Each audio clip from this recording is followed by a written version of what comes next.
नमस्कार, बहुत बहुत स्वागत है आपका सुदर्शन न्यूज पर। मेरा नाम प्रद्युम्न शर्मा, आप देख रहे हैं आपका राज्य आपकी खबर। कानपुर को देश भर में नई पहचान दिलाने की दिशा में एक बड़ी पहल जल्द देखने को मिल सकती है।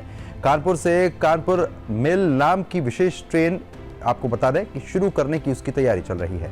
ये जानकारी सांसद रमेश अवस्थी ने कानपुर सेंट्रल स्टेशन के निरीक्षण के दौरान दी। उन्होंने रेलवे अधिकारियों के साथ स्टेशन पर चल रहे विकास कार्यों का जायजा लिया और यात्रियों की सुविधाओं को और बेहतर बनाने के निर्देश दिए। साथ ही गोविंदपुरी स्टेशन पर कुछ प्रमुख ट्रेनों के ठहराव की भी योजना पर चर्चा हुई, जिससे हजारों यात्रियों को सीधा लाभ मिलेगा। देखिए, रेलवे स्टेशन का निर्माण हो रहा है। इस रेलवे स्टेशन के निर्माण में क्या क्या दिक्कतें आ रही हैं और ये कब तक बनकर पूर्ण होगा, इस संबंध में जानकारी प्राप्त की और संबंधित विभाग, चाहे वो नगर निगम हो, चाहे वो जिला प्रशासन हो, चाहे वो पुलिस के अधिकारी हो, चाहे कैंट के अधिकारी हो, इन सभी अधिकारियों के साथ बैठकर एक बैठक की है ताकि रेलवे में के निर्माण में जो दिक्कतें आ रही हैं उनके कोऑर्डिनेशन में कोई कमी ना हो। ड्रेनेज की एक समस्या आई है, इस संबंध में नगर निगम के अधिकारियों को निर्देश दिए गए हैं कि वो ड्रेनेज की समस्या का समाधान कराएं। तो यहाँ हमारे साथ हमारे जिलाध्यक्ष अनिल दीक्षित जी, हमारे पूर्व विधायक रमन भदौरिया जी, हमारे कैंट बोर्ड के सदस्य हमारे भाई लखन उमर जी सही सभी लोग यहाँ उपस्थित थे और इस संबंध में जल्दी जो रेलवे स्टेशन का भव्य निर्माण हो रहा है उसमें सभी प्रकार की दिक्कतें जो भी हैं वो भविष्य में कैसे कम हो, मुख्य उद्देश्य था उनको बात की जाए और प्लेटफॉर्म नंबर 1 पे स्वच्छता रखी जाए, यहाँ पर जो गंदगी है वो समाप्त की जाए। इस संबंध में भी सीओ कैंट को और रेलवे विभाग के अधिकारियों को निर्देश दिए गए हैं कि इसका एक प्लान बनाए ताकि यहाँ का रेलवे का प्लेटफॉर्म नंबर सुंदर दिखे, भव्य दिखे और यात्रियों को कोई दिक्कत न हो। सुरक्षा के दृष्टिकोण से भी आरपीएफ और जीआरपीएफ को निर्देश दिए गए हैं कि जो लोग यहाँ पर दुकानें जिन्होंने ली हैं टेंडर के माध्यम से उन्होंने सबलेट कर दिया है और जो सबलेट किया उसके बाद भी सबलेट हो गई।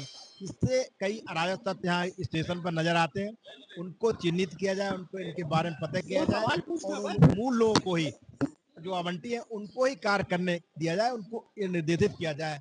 साथ में जो हमारे कुली भाई हैं उनको कोई समस्या ना आए, इस संबंध में भी जो रेलवे के अधिकारी हैं उनको निर्देश दिया गया है कि जो नियम कानून है वो रेलवे बोर्ड के आधार पर लागू किए जाए, ना कि व्यक्तिगत स्तर पर लागू किए जाए। इस तरीके की जो भी यहाँ समस्याएं लोगों की थी, हमारे कुली भाइयों की थी या वेंडर की थी या हमारे यहाँ जो जनप्रतिनिधियों ने बात की कि रेलवे की स्वच्छता, इस तमाम चीज़ों पर कि हमारा रेलवे स्टेशन कैसे भव्य दिखे, कैसे सुंदर दिखे, इसके लिए हम लोग निरंतर प्रयत्नशील है और इस संबंध में एक बैठक की गई है। और इस संबंध में आपको ये भी बता दें कि रेलवे स्टेशन का निर्माण दिसंबर 2027 तक पूरी तरह कंप्लीट हो जाएगा और कानपुर वासियों को ये समर्पित होगा।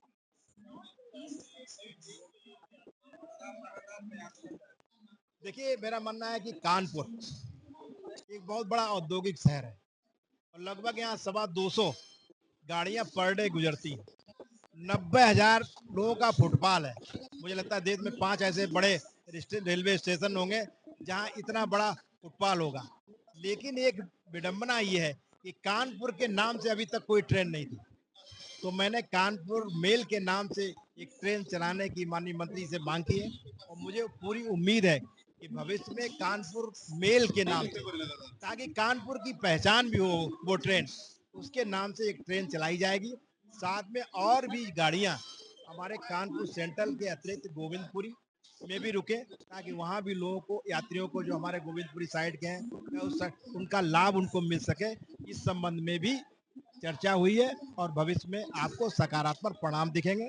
और आपको पता है कि एक जो तीसरी लाइन भीमसीन से थी उसकी भी स्वीकृति हो गई है, उसका भी जल्दी निर्माण कार्य पूरा चालू हो जाएगा ताकि उधर बांदा और चित्रकूट और झांसी जाने वाले ट्रेनों का जो ट्रैफिक है वो बहुत कम हो सके। मैं माननीय रेल मंत्री माननीय श्री बसवण जी का उन्हें धन्यवाद देना चाहता हूँ कि उन्होंने कानपुर को तमाम विकास की बड़ी बड़ी योजनाओं की सौगात दी है, चाहे वो रेलवे का एलिवेटेड ट्रैक हो, चाहे कानपुर में कई और नई गाड़ियों का स्टाफ हो। इस संबंध में वो निरंतर कानपुर के प्रति उनकी एक सकारात्मक सोच रहती है, इसके लिए उनका पुनः बहुत आभार, धन्यवाद। कानपुर का रेलवे स्टेशन एयरपोर्ट की भांति भविष्य में बहुत अच्छा रेलवे स्टेशन बनने वाला है, इसके लिए सभी कानपुर वासियों को बहुत बहुत बधाई। आगे बढ़ते हैं। उत्तर प्रदेश के संभल में करीब 101 करोड़ रुपए मूल्य की 38 बीघा ग्राम सभा भूमि पर कथित अवैध कब्जे और फर्जी नामांतरण मामले में बड़ा एक्शन हो गया।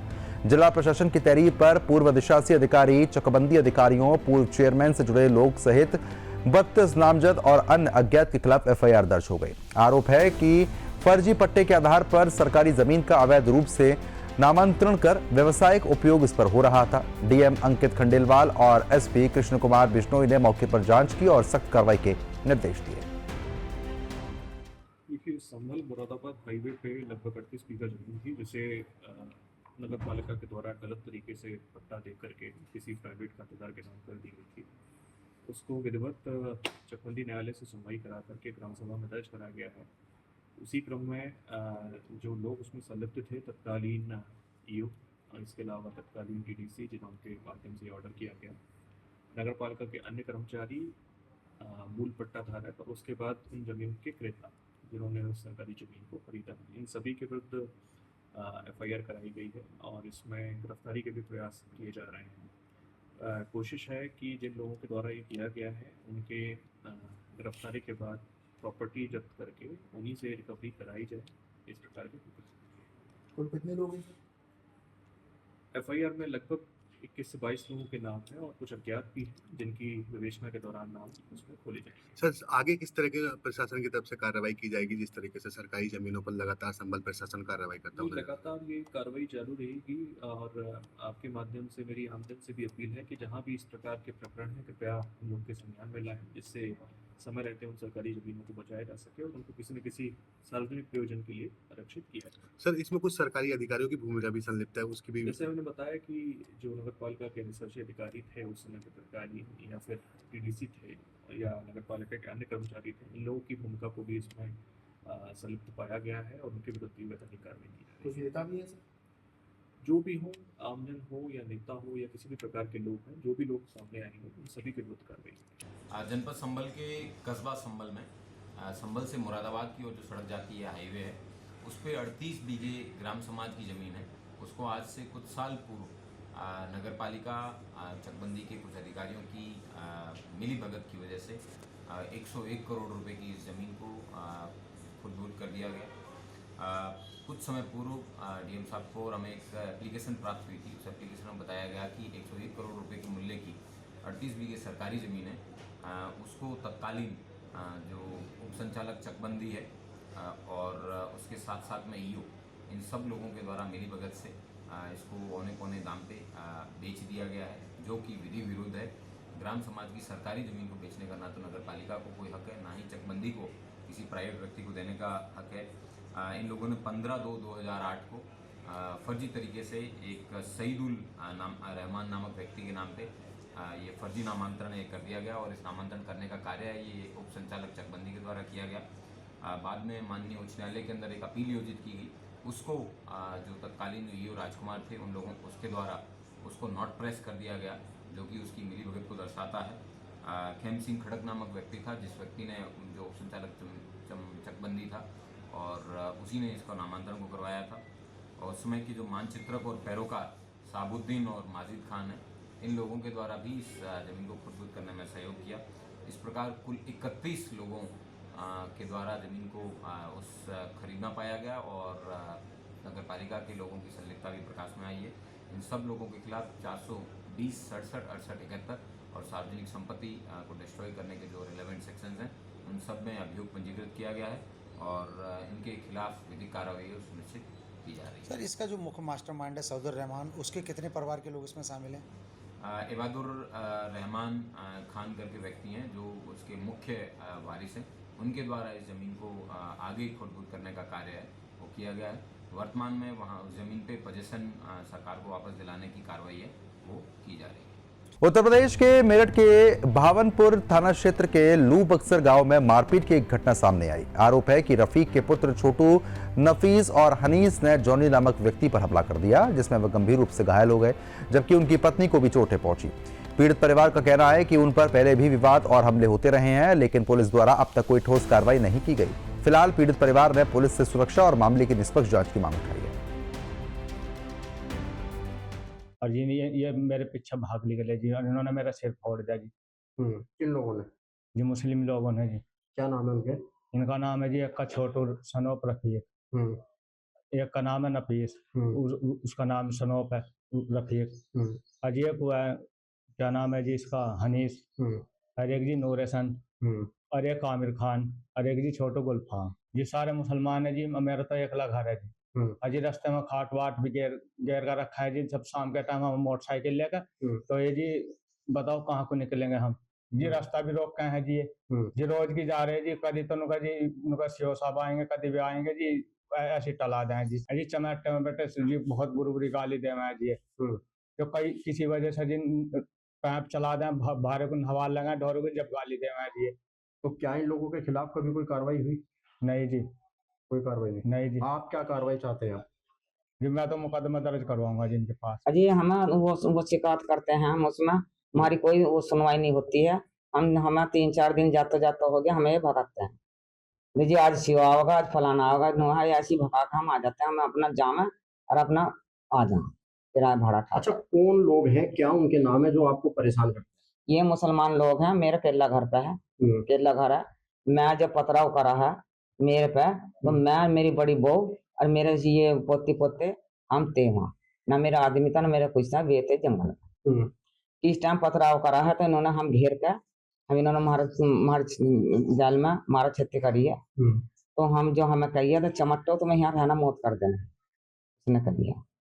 जब वो हर बार में जो हम भी कुछ भी करते हैं, तो हमारे छोटे छोटे बच्चे हैं, कभी उनके ऊपर कभी काय के ऊपर, हमारे बाल को भी बिना चमट्टे के बोलते नहीं।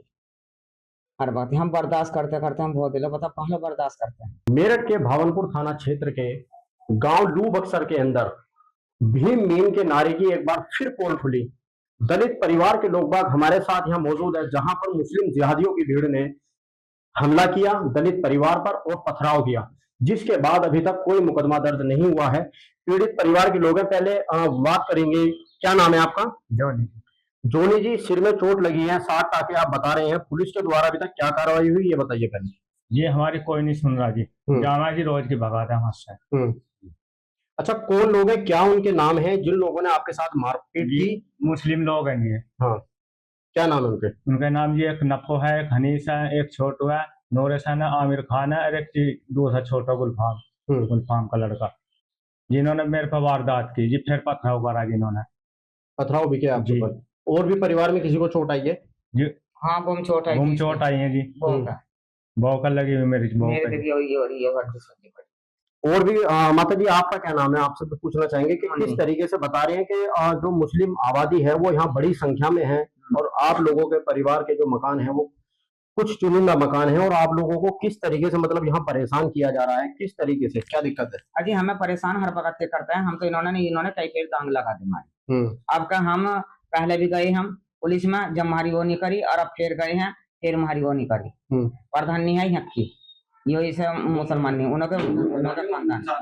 अच्छा, किस तरीके से परेशान किया जा रहा है, आप जरा ये बताइए किस तरीके से? भैया नाली के ऊपर, कभी बच्चों के ऊपर, कभी कहीं पर ऐसी चमट्टी पबंटी हमें कहते हैं, हर वक्त हमें बर्दाश्त करते। जाति सूचक शब्दों का इस्तेमाल किया जा रहा है। हाँ तो चमट्टी।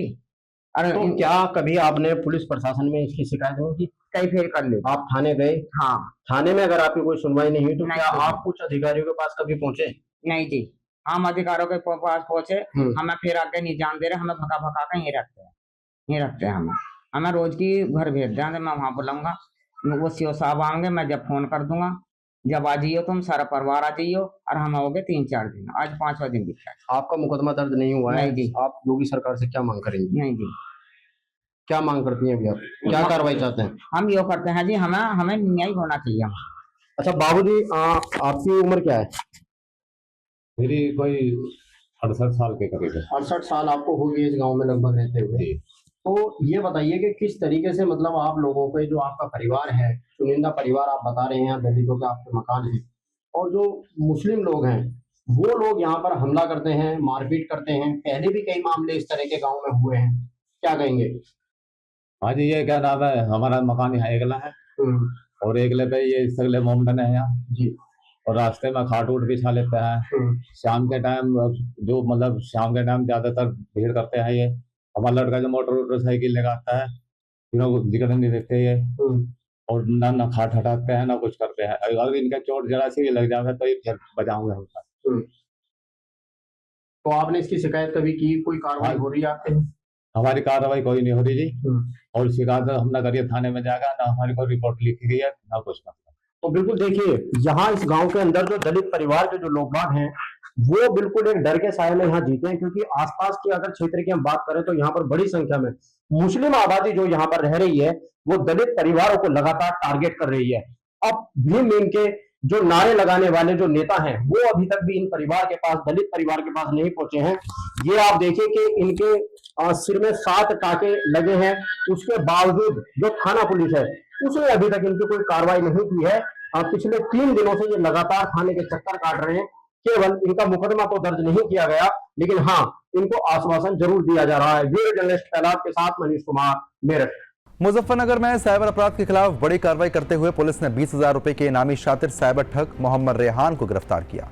आरोपी पर डिजिटल अरेस्ट और ऑनलाइन ठगी के नेटवर्क से जुड़े खातों के संचालन का आरोप है। जांच में उसके खातों में से आपको बता दें कि 31,71,000 रुपए के लेन देन और देश भर में करीब 31 करोड़ 95 लाख रुपए की साइबर ठगी से जुड़े लिंक सामने आ गए। पुलिस के अनुसार आरोपी कई फर्जी खातों और फर्म के जरिए ठगी की रकम को ट्रांसफर करता था। फिलहाल मामले की जांच चल रही है। I4C के माध्यम से एनसीआरपी पोर्टल पर एक डिजिटल अरेस्ट की सूचना मिली थी फरवरी 2026 से, जिसमें अभियोग दर्ज किया गया था। और इसमें टोटल लोग 6 लोग प्रकाश में आए थे, जिसमें से नदीम, गुफरान, मयूर, अरमान और तालिब, ये लोग गिरफ्तार हो चुके थे। आज रेहान नाम का लड़का पकड़ा गया है, जो कि मुजफ्फरनगर खालापार का निवासी है, और इसके 5 खाते हैं। और तमिलनाडु और केरला से इसकी कंप्लेंट प्राप्त हुई थी। और इस परिदृश्य में हमारी जो साइबर टीम है, साइबर थाने की टीम ने, करमवीर सिंह और उनकी टीम ने काफ़ी शिद्दत से काम किया है एसपी क्राइम के नेतृत्व में, जिसमें ये छठा रिजवान, जिस पर 20,000 रुपये का इनाम था, इसको गिरफ्तार किया गया है। और इसके 5 खातों में 31 लाख से ऊपर पैसा, ये फ्रॉड का डिजिटल अरेस्ट का पैसा आया हुआ है, जिसको जो है आवश्यक कार्रवाई इस संबंध में की जा रही है। साथ ही साथ इसको 111 जो संगठित अपराध होता है, और ये सब मिल करके साउथ इंडियन स्टेट्स में जो है और तमाम जगहों पर इस तरह से ये फ्रॉड डिजिटल अरेस्ट करते हैं। इस संदर्भ में कठोरतम कार्रवाई सुनिश्चित की जा रही है तथा जेल भेजने की कार्रवाई सुनिश्चित की जा रही है। संभल जिले में मानसून ने आखिरकार दस्तक दे ही दी है। बीती रात से शुरू हुई झमाझम बरसात बुधवार को भी जारी रही, जिससे संभल, बहजोई, बबराला और असमोली समेत कई इलाकों में मौसम का मिजाज बदल गया। भीषण गर्मी से और उमस से परेशान लोगों को राहत मिल गई। बारिश के चलते तापमान में करीब 5 डिग्री की गिरावट दर्ज की गई। वहीं ये बारिश किसानों के लिए राहत लेकर आई है, जिससे खरीफ फसलों की बुआई को लेकर फायदा मिलेगा। हालांकि अभी कुछ निचले इलाकों में जलभराव की स्थिति लगातार देखने को मिल रही है। बढ़िया है, बरसात हो रही है, कल गर्मी थी, आज मौसम बढ़िया है। कब से हो रही है बरसात? रात से हो रही है। कितनी राहत मिली है गर्मी से? गर्मी से बहुत राहत मिली है। तो आज मौसम बहुत सुहाना हो रहा है, आज झमझम बारिश हो रही है रात से। तो गर्मी से क्या कुछ राहत मिली? गर्मी से बहुत कुछ राहत मिली है। मथुरा में साधु संत समाज ने अयोध्या मंदिर ट्रस्ट की कार्यप्रणाली को लेकर बड़ा बयान दे दिया। संतों का कहना है कि ट्रस्ट की कमान साधु संतों के हाथों में दी जानी चाहिए, जिससे गौशालाओं और गुरुकुलों का विस्तार हो पाए, दान राशि का सही धार्मिक उपयोग सुनिश्चित हो पाए। संत समाज का दावा है कि साधु संत निष्ठा के साथ धार्मिक कार्यों में धन का उपयोग करते हैं, जबकि प्रशासनिक व्यवस्था में भ्रष्टाचार की आशंका रहती है। इस दौरान कई संतों ने ट्रस्ट प्रणाली में बदलाव की मांग करते हुए राम मंदिर व्यवस्था में संतों की भूमिका बढ़ाने पर जोर दिया है। फर्रुखाबाद में टीईटी परीक्षा को नकलविहीन और शांतिपूर्ण तरीके से संपन्न कराने के लिए प्रशासन और पुलिस पूरी तरीके से अलर्ट मोड पर है। जिलाधिकारी डॉक्टर अंकुर और पुलिस अधीक्षक आरती सिंह ने परीक्षा में लगे अधिकारियों और कर्मचारियों को निर्देश दिए। परीक्षा 2, 3 और 4 जुलाई को 5 पालियों में आयोजित होंगी, जिसमें 19 परीक्षा केंद्र बनाए गए। कुल 31,560 अभ्यर्थी परीक्षा में शामिल होंगे।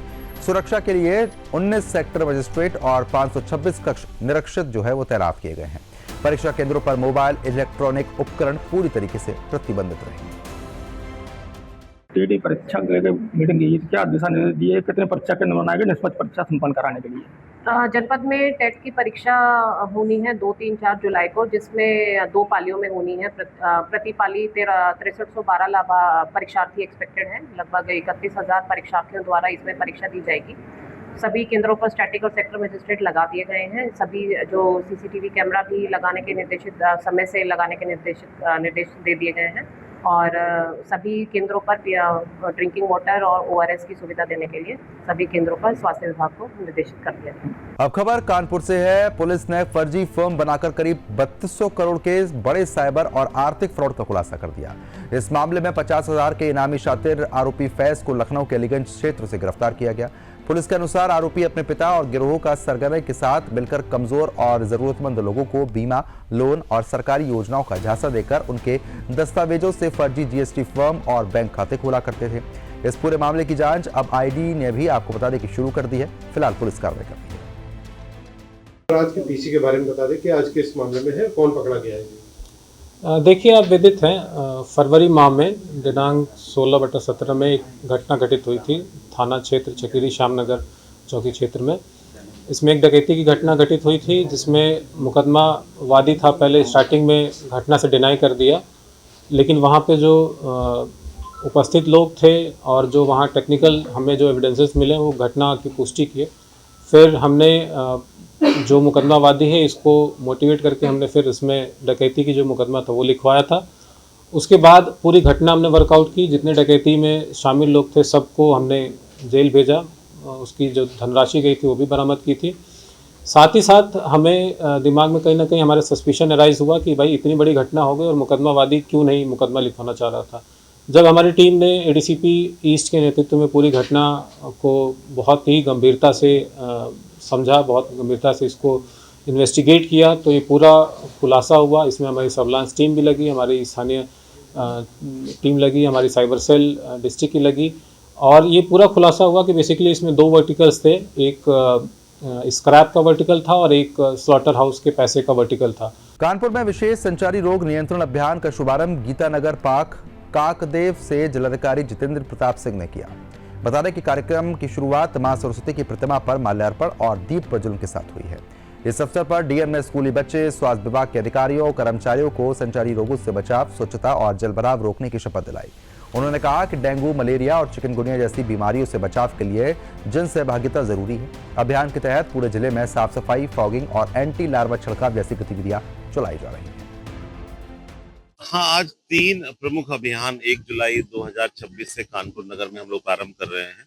एक स्कूल चलो अभियान है जिसमें कि बच्चों का पंजीकरण कराना। इसके क्रम में 2 बच्चों का, आकाश का और अल शिफा का, कक्षा 1 में यहाँ पे काकादेव के प्राइमरी विद्यालय में एडमिशन कराया गया। दूसरा संचारी रोग अभियान हमारा प्रारंभ हुआ है जो 1 जुलाई से 31 जुलाई चलेगा और वर्षा के ऋतु में जो पानी की जमाव से बीमारियां वेक्टर बोर्न होती हैं उसके लिए साफ सफाई की जो आवश्यकता है, जो सरकारी एजेंसीज हैं, नगर निगम तो काम करेगा, पब्लिक को भी अपने आसपास साफ सफाई रखनी चाहिए उसके लिए। और तीसरा जो महत्वपूर्ण अभियान है वो वृक्षारोपण के विषय में है। वृक्ष जो धरा का आभूषण है और उनके बिना हम सब बेकार हैं। उसी क्रम में जो आज माननीय मुख्यमंत्री जी के निर्देशों पर जो हमारा वृक्षारोपण अभियान का शुभारंभ हमारे डीएफओ साहब आकांक्षा जी के नेतृत्व में आज यहाँ हो रहा है कानपुर में, और हमारा ये अभियान जारी रहेगा जनपद के 35 लाख से अधिक वृक्षों को लगाने तक जुलाई माह में। बिहार के कैमूर जिले में जिला परिषद अध्यक्ष के खिलाफ अविश्वास प्रस्ताव को लेकर राजनीतिक हलचल काफी तेज हो गई है। जिला परिषद के कई निर्वाचित सदस्यों ने अध्यक्ष को पत्र सौंपकर बिहार पंचायत राज अधिनियम 2006 के तहत विशेष बैठक बुलाने और अविश्वास प्रस्ताव पर चर्चा व मत विभाजन कराने की मांग की। सदस्यों ने सुप्रीम कोर्ट के हालिया आदेश का भी हवाला दिया। उन्होंने आरोप लगाया कि पिछली बैठक में आपको बता दें कि बहुमत की अनुपस्थिति के कारण वो बैठक नहीं हो पाई थी। अब एक बार फिर विशेष बैठक बुलाकर लोकतांत्रिक प्रक्रिया के तहत निर्णय लेने की मांग की गई। कैमूर जिला परिषद अध्यक्ष पे हम लोग अविश्वास प्रस्ताव लगाए हैं और अपने जिला परिषद अध्यक्ष के नाम और जिला दंडाधिकारी को भी उसकी सूचना देना होता है, तो हमने दिया है। और आपको बता दें कि 2 वर्ष पे अविश्वास प्रस्ताव लगाने का नियम है, लेकिन यहाँ 2 वर्ष पे अविश्वास प्रस्ताव लगाया गया था जो कि वहाँ नो कॉन्फिडेंस मोशन वहाँ चर्चा ही नहीं हुई, कोई सदस्य आया ही नहीं। तो सुप्रीम कोर्ट जो 10/2 को अपने ऑर्डर में स्पष्ट रूप से सुप्रीम कोर्ट ने ऑर्डर किया है कि जहाँ जहाँ बैठक नहीं हुई है जिला परिषद की, जहाँ जहाँ अविश्वास पर आया वहाँ चर्चा नहीं हुआ है, वहाँ फिर से पुनः अविश्वास प्रस्ताव लाया जाएगा। इसलिए बिहार में कई जगह जिला परिषद अध्यक्षों पर अविश्वास प्रस्ताव आया, कई जगह नया अध्यक्ष बने और यहाँ हम लोग अविश्वास प्रस्ताव सुप्रीम कोर्ट का ऑर्डर भी लगाए हैं और अविश्वास प्रस्ताव 6 माह के पूर्व अविश्वास प्रस्ताव भी लगाना होता है, और 6 माह पूरा हो जाएगा तो अविश्वास प्रस्ताव नहीं लगा सकते। तो 6 माह से पहले ही हम लोग अविश्वास प्रस्ताव लगाए हैं। और आपको बता देना चाहते हैं कि ये हम लोग अध्यक्ष की मनमानी से तंग आकर और हम लोग सभी पार्षद अध्यक्ष पे अविश्वास का प्रस्ताव दिए हैं, ताकि बहुमत की कमी है, वो अल्पमत में सरकार चला रही है और यहाँ मत का विभाजन हो। इतना नाराजगी क्यों? देखिए, ये सरकार की जो भी राशि आ रही है, तमाम शोषित वंचित तबके के नेता भी चुनाव जीते हुए हैं, तमाम गरीब जनरल हर तरह के लोग जो समाज में रहते हैं वो चाहते हैं कि मूलभूत सुविधाएं हमको सरकार के द्वारा जो भी मिल रही है वो मिले, लेकिन यहाँ योजनाओं का ये पूरा मटिया मेट किया जा रहा है। कहीं जनता को चाहिए कुछ और सारा पैसा का अलग एस्टीमेट बनवा के गलत तरीके से जिला परिषद सदस्यों को बिना सूचना दिए और सारा सरकारी पैसों का दुरुपयोग किया जा रहा है। और हम लोग त्रस्त होके और हम लोग इनके में अविश्वास व्यक्त कर रहे हैं, और जो वादा किया था और इस छात्र में कैमूर का विकास हो, तो आप तो जानते हैं कि हम बेबाक तरीके से अपनी बात रखते हैं। 3-3.5 वर्ष पहले भी आप लोग मीडिया के लोग कवर कर चुके हैं, न्यूज हंगामा हुआ था जिला परिषद में, तो बैठक होता है तो मैं सवाल करता हूँ। देखिए, पंचायती राज एक 70(5) में नियम है कि अगर अध्यक्ष 3 माह पे बैठक अगर नहीं करती हैं तो उनको पदमुक्त कर दिया जाएगा। ये अध्यक्ष की जवाबदेही है कि 3 माह पे जिला का बैठक करना है, लेकिन अब तक मात्र समझ लीजिए कि कभी बैठक 6 माह में हो रहा है, कहीं 7 माह में हो रहा है, कहीं 10 माह में हो रहा है, कहीं 8 माह में हो रहा है। पूछा जा रहा है तो कोई जवाब नहीं। अभी सामान्य बैठक हुई थी, हमने पूछा, हमारी CEO DDC भी है यहाँ की, वो भी थी, हम पूछे कि 6 माह पे बैठक तमाम पदाधिकारी की बैठक क्यों हो रही है, तो उनके पास कोई जवाब नहीं था। तो ऐसे थोड़ी जिला परिषद चलेगा। जिला परिषद चलेगा, तमाम योजनाओं की समीक्षा होगी, सभी विभागों की, जनता जो कार्य चाहती है। बहुत से ऐसे गरीब तबके के लोग हैं जहाँ नाली गली की दिक्कत है, बहुत जगह पानी के लिए लोग तरस रहे हैं, बहुत जगह जहाँ लाइट के लिए, छोटे छोटे लाइट के लिए बड़े बड़े गाँव में दिक्कत हो रहा है। लेकिन यहाँ हाई मस्ट लाइट के नाम पर आप भी जाके देख सकते हैं, मीडिया के लोग हैं, कवरेज करिए और उसका पता करिए कि वो हाई मस्ट लाइट 1-1.5 लाख का वो चीज़ है, और हाई मस्ट लाइट 1.5 लाख में लगता है। बहुत सुंदर को 6.5 लाख का एस्टीमेट बनाकर और पैसा निकाला जा रहा है। ये क्या है? सरकारी राशि का दुरुपयोग है। और आपको बता दें कि उसकी जांच भी DM साहब करवा रहे हैं। अब जांच में क्या आता है वो स्पष्ट, लेकिन ये बताइए कि 1 लाख 1.5 लाख का सामान और 6.5 लाख रुपया इसमें राशि बना के, और सिर्फ एक ही क्षेत्र में लाइट लगाई जा रही है। और भी पार्षद बैठे हैं, पता कर लीजिए, और के क्षेत्रों में ना कोई अनुशंसा, ना कहीं कुछ। अधौरा के जिला पार्षद बैठे हुए हैं, इनको कोई जानकारी नहीं है। लाइट लग रही है, जा रहे क्षेत्र में पूछते हैं किसकी लाइट है, कोई पता नहीं। क्या मतलब हुआ? ये जिला परिषद अध्यक्ष की मनमानी है, और हम लोग मांग करते हैं कि ये बैठक बुलाएं। और निश्चित मैडम के पास बहुत पैसा है, और मैडम बयान भी दिए हैं मीडिया में कि जिला परिषद सदस्यों को हम खरीदते हैं। तो अब सरकार बचाने के लिए 10 सदस्यों की जरूरत पड़ेगी। सरकार बचाने के लिए उनको 10 सदस्यों की जरूरत पड़ेगी। जिले में कितने जिला परिषद? 19 हैं, लेकिन 6 जिला परिषद सदस्य हमारे संपर्क में हैं, और 7 हम लोग बैठे हुए हैं। अभी अविश्वास पे साइन हुआ है, और 6 जिला परिषद सदस्य हमारे समर्थन में हैं, और हम ये सरकार गिराने जा रहे हैं। और अब ये देखना है कि अध्यक्ष के पास भ्रष्टाचार का बहुत, जैसा कि वो बयान दिए हैं कि मेरे पास बहुत पैसा है और हम पार्षदों को खरीदते हैं, तो अब देखना है कि सरकार बचाने के लिए 10 लोगों की जरूरत पड़ेगी। आपका मानना है कि 10 लोगों की सरकार बचाने की जरूरत पड़ेगी, 10 पार्षदों की खरीद बिक्री होगा। अब देखना है कि 10 कौन कौन लोग अपना ईमान बेच के और जिला परिषद अध्यक्ष की कुर्सी बचाते हैं। चूंकि ये हमारा बयान नहीं है, अध्यक्ष का खुद ऑन मीडिया बयान है कि हम पैसा देके जिला परिषद अध्यक्ष सदस्यों को खरीद कर और इस कुर्सी पे बने हैं। ये उनका ऑन मीडिया बयान है। तो आपको ये देखना है, मत विभाजन होगा कि कैसे उनकी कुर्सी बचेगी, और कुर्सी बचाने के लिए निश्चित 10 लोगों की जरूरत पड़ेगी। तो वो 10 कौन कौन लोग होंगे जो अपना ईमान इस बार बेचेंगे, तो जनता भी जानेगी कौन कौन बिक रहा है, कौन कौन टिक रहा है। और वो तो मुंह से भरभली कुछ भी बोला जा सकता है, लेकिन असली लड़ाई चिन्ह खांच के लड़ रहे हैं हम लोग चिन्ह खींच दिए हैं। अब देख लेना, ये अग्नि परीक्षा है कि कौन है टिकाऊ और कौन बिकाऊ, ये समझ में आ जाएगी। लेकिन इतना बता देना चाहते हैं कि 7 जिला परिषद हम लोग यहाँ मौजूद हैं, और 6 जिला परिषद हमारे संपर्क में है, और निश्चित इनकी कुर्सी अब जाने वाली है। आज हम लोग अध्यक्ष के खिलाफ दिया गया है उनको गिराने के लिए, और अध्यक्ष मनमानी कर रही है पार्षदों के साथ। और मैं एक दलित घर से आती हूँ। मैंने उनको बनाने के लिए बहुत सबसे पहले उनके साथ मैं दी और मेरे साथ भी अन्याय कर रही हैं। तो हम अपने सारे जिला परिषद जो लोग हैं सबके साथ हैं और जनता के साथ जनता हम लोग को चुन के भेजिए। जनता विकास जो रही है, विकास में हम लोग कटौती हो रहा है। हम लोग योजना दे रहे हैं, कुछ कर रही है, कुछ मनमानी जो हम लोग योजना दे रहे हैं वो नहीं हो रहा है। और दूसरी बात कि जब जो लाइट की बात आ रही है, कोई पार्षद को नहीं बताई कि लाइट आप लोग अपना योजना दीजिए लाइट लगाने के लिए। अपने मनमानी से लाइट लगाया गया, एक जिला परिषद लुटाई हो रहा है। राजस्थान के जालौर जिले के भीनमाल में श्रीमाली ब्राह्मण समाज की बैठक का आयोजन महालक्ष्मी मंदिर परिसर में किया गया। कार्यक्रम में भाजपा जिला अध्यक्ष जसराज मुख्य अतिथि के रूप में शामिल हुए, जहां समाज के पदाधिकारियों ने उनका स्वागत और सम्मान किया। अपने संबोधन में उन्होंने सामाजिक एकता, संगठन, आपसी सहयोग और गौ संरक्षण जैसे विषयों पर जोर दिया। बैठक के दौरान समाज को मजबूत बनाने को लेकर चर्चा हुई और उपस्थित लोगों ने ब्राह्मण एकता जिंदाबाद के नारे लगाए। कार्यक्रम में समाज के कई पदाधिकारी, जनप्रतिनिधि मौजूद। गुजरात के सूरत में लगातार हो रही बारिश के बीच मोटा वर्षा स्थित हेवन रिवर फ्रंट रोड पर अचानक सड़क धंसने से बड़ा हादसा टल गया। सड़क धंसते ही वहां से गुजर रही एक कार और एक ट्रक गड्ढे में फंस गए। बताया जा रहा है कि सड़क करीब 1 महीने पहले ही बनाई गई थी। सूचना मिलते ही जेसीबी की मदद से दोनों वाहनों को बाहर निकाला गया। राहत की बात यह रही कि घटना में कोई जनहानि नहीं। गुजरात राज्य के सूरत शहर में लगातार भारी बारिश होने से कई सारी जगहों पे पानी का जमावड़ा देखने मिला। आपको जिस प्रकार से दिखाएंगे इस समय मैं मोटा बराच्छा के यमुना चौक के पास ही खड़ा हूँ। आप दिखाएंगे जिस प्रकार से आप देख सकते हो यहाँ का कुछ ऐसा दृश्य सामने आया है कि लगभग हम आपको बताएंगे जो सड़क है लगभग 1 महीने पहले ही इसका बनाया गया था, मगर 1 महीने के अंदर इसकी आप स्थिति देख सकते हैं किस प्रकार से रोड पूरी तरीके से क्षतिग्रस्त हो गई है।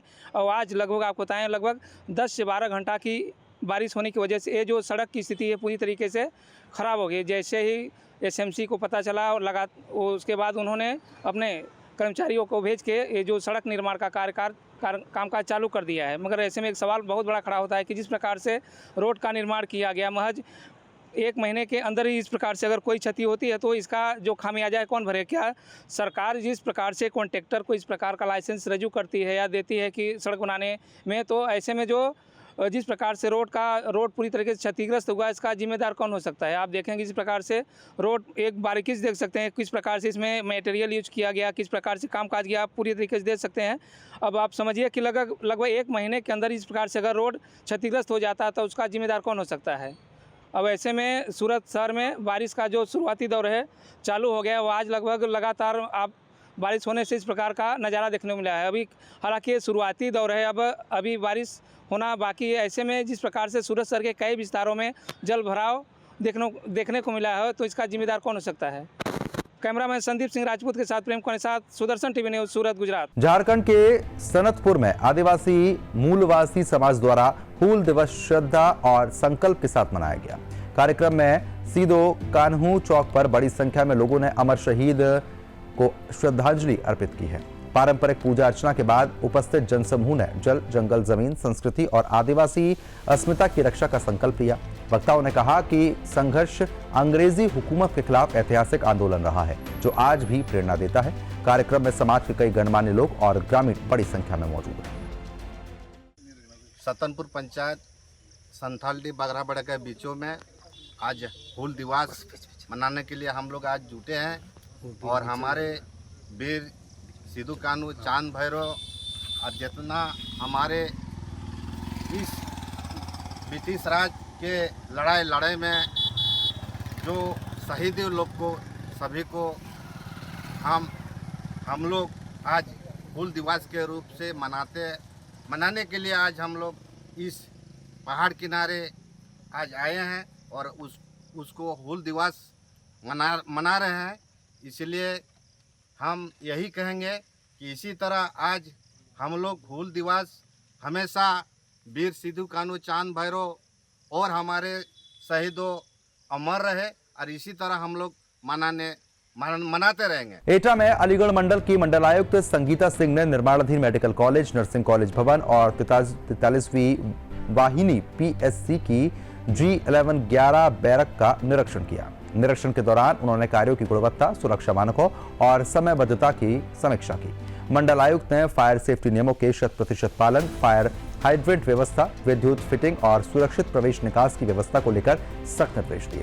उन्होंने स्पष्ट कर दिया है कि भवन हस्तांतरण से पहले जिलाधिकारी की समिति द्वारा परीक्षण अनिवार्य होगा। किसी भी कमी को समय रहते दूर करने के निर्देश हैं। देखिए, नवनिर्माण है ये, जैसा कि बताया गया, इसको कंप्लीट हो जाना चाहिए था आई थिंक अप्रैल या जुलाई 25 में, लेकिन ये डिले चल रहा है थोड़ा सा। अभी ये नए आए हैं एससी साहब जो है, एक्सीएस साहब जो है, वो देख रहे हैं इसको। मैंने इनको निर्देश दिए हैं, 2-3 निर्देश दिए हैं। एक तो थोड़ी वर्कमैनशिप पे काम करें, वर्कमैनशिप मुझे थोड़ी पुअर लगी इसकी। और दूसरा, जो रैंप है वो नहीं है, जो कि बेसिक रिक्वायरमेंट है हमारे दिव्यांगजन के लिए, वो रिक्वायरमेंट है। एक तो उस रैंप देखें, दूसरा पोडियम वगैरह की व्यवस्था नहीं है। 2-3 इंस्ट्रक्शंस हैं जो कि सारी बिल्डिंग्स के लिए अप्लाई करेंगे। मैंने डीएम साहब को भी बोला है कि फायर के जो सेफ्टी है उसको ज़रूर देख लें, जो इलेक्ट्रिकल सेफ्टी है उसको ज़रूर देख लें, लिफ्ट्स ऑपरेशनल ठीक से हो रही हैं या नहीं उसको देख लें। और स्पेशली जो फायर हाइड्रेंट्स हैं जहाँ से पानी उठाते हैं वो लोग, वो फायर हाइड्रेंट में पानी की अवेलेबिलिटी प्रॉपर है या नहीं, आज की डेट में पानी चालू है या नहीं। मैं से चीफ फायर ऑफिसर को भी बुलाया हुआ था तो उनको भी बताया गया है। और ये कहा गया है कि जो यहाँ के इनमेट्स हैं या कि जो हमारे स्टाफ है, इवन हमारे जो रेजिडेंट्स हैं या कि हमारे ऑफिसर्स हैं, डॉक्टर्स हैं, उनमें से कुछ लोगों को या हेल्पर्स हैं उनको ट्रेन कर दे, ताकि अगर कोई ऐसी इवेंचुअलिटी होती है तो उसमें वो तत्काल ऑपरेट कर पाए जो फायर हाइड्रेंट्स हैं या उस तरह की व्यवस्था है। बाकी तो ठीक है, अभी इसमें टाइम लगेगा, जल्दी से इन्होंने कमिट किया है। कब तक आप कह रहे हैं खत्म हो जाएगा? इसी मंथ ये कह रहे हैं कि खत्म होकर हैंडओवर हो जाएगा। क्वालिटी के लिए मैंने डीएम साहब को कह रहा थोड़ा वॉचफुल है। एटा में उस समय अफरा तफरी मच गई जब इलाज के बहाने मेडिकल कॉलेज लाया गया एक अभियुक्त पुलिस को चकमा देकर फरार होने की कोशिश करने लगा। जैसे ही आरोपी ने भागने का प्रयास किया, पुलिस कर्मचारियों ने तुरंत उसका पीछा करके उसको दबोच लिया। इस दौरान अस्पताल परिसर में मरीजों और तीमारदारों के बीच कुछ समय के लिए हड़कंप की स्थिति बन गई थी। पुलिस की सतर्कता और तुरंत कार्रवाई से बड़ा हादसा फिलहाल टल गया। राजस्थान के चित्तौड़गढ़ जिले के बड़ी सादड़ी क्षेत्र में जहरीले अपशिष्ट के निस्तारण को लेकर चल रहा धरना 36वें दिन भी जारी रहा। जहर मुक्त संघर्ष समिति का आरोप है कि हिंदुस्तान ड्रिंक द्वारा डंप किए गए अपशिष्ट को हटाने की कार्रवाई बेहद धीमी है और अब मात्र 10% ही कचरा हटाया गया है। ग्रामीणों ने प्रशासन और जनप्रतिनिधियों पर गंभीर सवाल उठाते हुए सीबीआई जांच की मांग की है। इससे पहले जिला प्रशासन ने जल्द समाधान का आश्वासन दिया था, लेकिन स्थिति जस की तस बनी। मेट्रिक टन माल वहाँ से जिंक से निकला है। 10 मेट्रिक टन का मतलब माल हुआ 20,000 डंपर लगभग होते हैं और एक डंपर में लगभग 50 टन माल आता है। तो लगभग यह मानना है कि बड़ी साड़ी में जिस ठेकेदार ने माल डाला है उसको 17,000 रुपए ही दिए गए हैं, लेकिन ऊपर का जो पैसा है वो कितना बनता है, उस पैसे को आप गणित कर लो, उस पैसे को आप बांट लोगे कितना पैसा, इसका पैसा लगभग बनता है 70 से 80 करोड़ रुपए। और ये पैसा जिन जिन लोगों ने बांटा वो जान रहे हैं, लेकिन अब वो लोगों को क्या मुंह दिखाए, किस प्रकार अपने को बचाने का प्रयास करें, लेकिन वो कभी बच नहीं पाएंगे क्योंकि उनसे पाप हो गया है। और ये पाप आने वाले समय में जनता उनको अपने मत से, अपने विवेक से उनको अपने राह दिखाएगी। उनको ये बड़ी साड़ी जो एरिया उनको छोड़ के जाना पड़ेगा और उसका परिणाम को भुगतना पड़ेगा। आप बड़ी सादड़ी को जहर मुक्त कर देते तो जनता वैसे आपको हमेशा आपसे प्रेम रखती है। वो 7 करोड़ वहां लगा करके यहाँ पर जनता का नुकसान करना, या 7 लोग भी मर गए ना तो जीवन में कभी आपको माफ नहीं करेंगे। बड़ी सादड़ी सेक्टर में अभी आतर पर शिवपुरा, शिकारपुरा, चैनपुरिया, इसके आसपास हम तो 10 लाख मीट्रिक टन की बात कर रहे हैं। 10 लाख मीट्रिक टन में से यहाँ से 2-2.5 डंपर उठ चुके हैं, यानी 10 लाख मीट्रिक टन का मतलब हो गया 25,000 डंपर, उसमें से 2.5 यानी टोटल 10% ही उठा अभी तक। 5 दिन से मशीन खड़ी है, डीजल नहीं, स्टाफ बैठा है, इनकी तनख्वाह लग रही है, डीजल नहीं है, तो वो क्या जवाब दे रहे हैं आगे? खड़ी है, मैंने कहा भाई मशीन भेज दो, नहीं चल रही हो तो मैं मशीन लेने आया हूँ आज। तो आपको किसने दिया ये ठेका यहाँ का? ठेका नहीं, उन्होंने तो कहा भाई घंटे में चलूंगा मैं, थोड़ा काम है 5-15। सीपी नाम दर्ज कहने पे इन्होंने मशीन लगाई है और पिछले 5 दिन से ये मशीन पड़ी हुई, उसमें डीजल नहीं है और ये परेशान हो गए यहाँ है कि भैया हमको डीजल के पैसा दो और हम यहाँ से मशीन लेके जाए। ये स्थिति है। कम से कम 10 से 12 फीट माल पड़ा है। हाँ। और आगे गलत रिपोर्ट पेश की जा रही है कि यहाँ से माल नहीं है और खत्म हो गया है। यहाँ पूरा गलत है। हमने 2 जगह 3 जगह खड्डे करवाए हैं और लगभग 10-12 फीट माल पे माल पड़ा है और ठेकेदार इस माल को उठा नहीं पा रहा है और उन लोगों को गुमराह कर रहा है कि ये माल उठ गया है। कोई भी आदमी आता है कि हाँ माल उठ गया, रात को 2 बजे उठ जाएगा, 5 बजे उठ जाएगा, लेकिन माल अभी तक पड़ा है 200 से 300 डंपर अभी यहाँ पड़े हैं और इस खड्डे के ऊपर ये सारी मिट्टी बिछा दी है छुपाने के लिए। मेरी खुद की जेसीबी है। हाँ। रात को 12:30-1 बजे अगर गांव में भराव डालना होता है तो मेरी जेसीबी 12:30-1 बजे अगर तालाब में जाती है तो एक ट्रिप भरते ही एसडीएम, तहसीलदार और थाने की गाड़ी जाप्ता के वहाँ पहुँच जाती है। और यहाँ इतने ट्रेलर पड़े हैं जिनमें कोई मंत्री जी को एक भी फोन नहीं किया, मंत्री जी ने किया, ट्रेलर कहाँ से गिर रहे हैं, तो इसका मतलब तो मिली भगत तो है ही। तो मंत्री जी के गृह क्षेत्र में यहाँ भी डंपिंग की है और 10 लाख मीट्रिक टन बड़ी सादड़ी में रेलवे में चारों तरफ हुई है, तो इसके जवाबदार कौन है?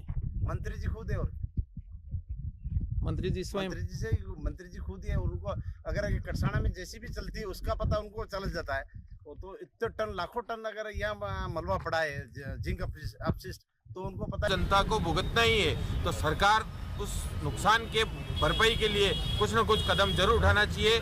जनप्रतिनिधि, प्रशासन सब मिले हुए हैं, सब दोषी है हमारी तरफ से। तो गिरफ्तार नहीं किया अभी तक, उनके खिलाफ कोई कार्रवाई नहीं की गई, उनको सजा नहीं मिली, ऐसा कुछ भी प्रावधान इतने दिनों में नहीं हुआ है।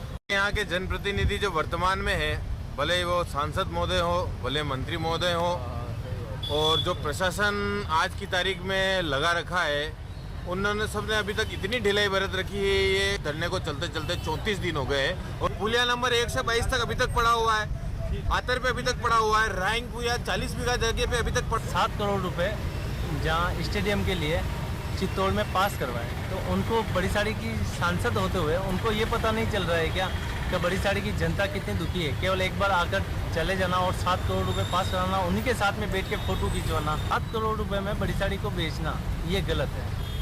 बड़ी साड़ी की जनता को बेचना ये गलत है। उन्होंने 7 करोड़ रुपए लेके उनके साथ में फोटो खिंचवाना, ये करना, क्या उनको ये पता नहीं है कि बड़ी साड़ी की जनता यहाँ मर रही है?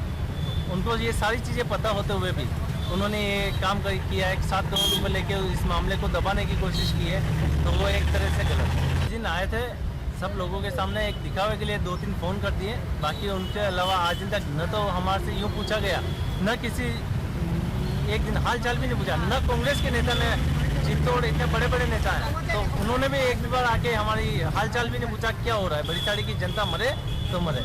मध्य प्रदेश के सीधी जिले के सहिजनाहा में जल गंगा संवर्धन अभियान का भव्य समापन समारोह आयोजित हुआ। कार्यक्रम में सांसद डॉक्टर राजेश मिश्रा और विधायक कुंवर सिंह टीकाम मुख्य अतिथि के रूप में शामिल हुए। जनप्रतिनिधि ने जल संरक्षण, पर्यावरण संवर्धन और जन भागीदारी के महत्व पर जोर देते हुए लोगों से वर्षा जल संचय और जल स्रोतों के संरक्षण का आह्वान किया। उन्होंने कहा कि जल ही जीवन का आधार है और इसका संरक्षण भविष्य के लिए आवश्यक है। अब खबर एटा से है। दरअसल जिले में इंटर कॉलेज के लिपिक की हत्या के मामले में पुलिस को सफलता मिल गई। थाना जैथरा पुलिस ने कार्रवाई करते हुए आरोपी कृष्ण कुमार पांडे को गिरफ्तार किया। बताया जा रहा है कि 2 दिन पूर्व लिपिक की ईंटों से कुचलकर हत्या कर दी गई थी और शव को कार से कासगंज ले जाकर दफनाने की कोशिश हुई थी। वरिष्ठ पुलिस अधीक्षक के निर्देश पर की गई इस कार्रवाई के दौरान आरोपी को पकड़ा गया है। पुलिस ने मामले में धारा बढ़ाते हुए कार्रवाई शुरू कर दी।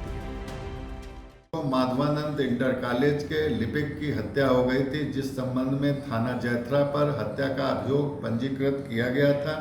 इस संबंध में वांछित अभियुक्त कृष्ण कुमार पुत्र रामानंद पांडे निवासी कसेला जनपद एटा को गिरफ्तार किया गया है। इसके विरुद्ध अग्रिम विधिक कार्रवाई अमल में लाई जा रही है।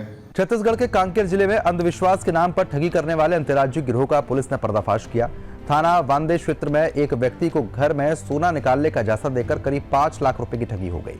पुलिस ने तकनीकी साक्ष्यों के आधार पर महाराष्ट्र के नागपुर और आपको बता दें कि गढ़चिरौली से 6 आरोपी को गिरफ्तार किया है। उनके कब्जे से 4,96,000 रुपए और एक पिकअप वाहन बरामद हुआ। पुलिस का कहना है कि ये गिरोह झाड़ फूक और चमत्कार के नाम पर ठगी करता था। औरैया के बिधुना थाना क्षेत्र में देर रात पुलिस और बदमाशों के बीच मुठभेड़ हुई। बता रहे हैं कि कार्रवाई में पुलिस की जवाबी फायरिंग में 2 बदमाश घायल हुए, जबकि कुल 6 आरोपियों को गिरफ्तार किया गया। ये सभी चोरी के मामले में वांछित चल रहे थे। घटना के बाद स्वेट और सर्वेलेंस टीम ने संयुक्त रूप से कार्रवाई करते हुए घायल बदमाशों को अस्पताल के लिए फिलहाल उनको भिजवाया गया है और सभी बदमाशों से पूछताछ शुरू कर दी गई है। पुलिस अधीक्षक औरैया महोदय के निर्देशन में संपूर्ण जनपद में अपराध एवं आपराधिक गतिविधियों की रोकथाम हेतु चेकिंग अभियान चलाया गया था। इसी दौरान थाना बिदुना पुलिस को मुखबिर द्वारा सूचना मिली कि हाल ही के दिनों में जनपद में घटित चोरी की घटना के आरोपी चोरों का सामान व पैसा का बंटवारा करने के लिए डहरियापुर मोड़ पर एकत्रित हुए हैं। उक्त सूचना के आधार पर SHO बिदुना व उनकी टीम द्वारा मौके पर एक बार की दबिश दी गई। दौरान दबिश बदमाशों द्वारा पुलिस टीम पर जान से मारने की नीयत से फायरिंग की गई।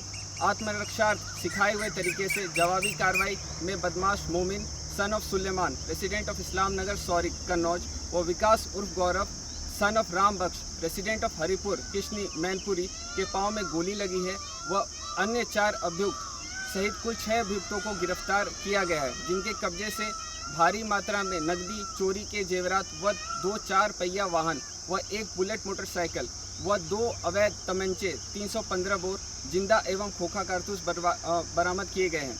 घायल अभियुक्त मोमिन के विरुद्ध करीब 17 मुकदमे व अभियुक्त विकास के विरुद्ध करीब 7 मुकदमे चोरी एवं लूट के भिन्न भिन्न थानों में पंजीकृत हैं। घायलों को उपचार हेतु CHC बिदुना भेजा गया है। फिलहाल अभी के लिए सिर्फ इतना है, लेकिन खबरों का सिलसिला जारी रहेगा। बने रहिए हमारे साथ। नमस्कार।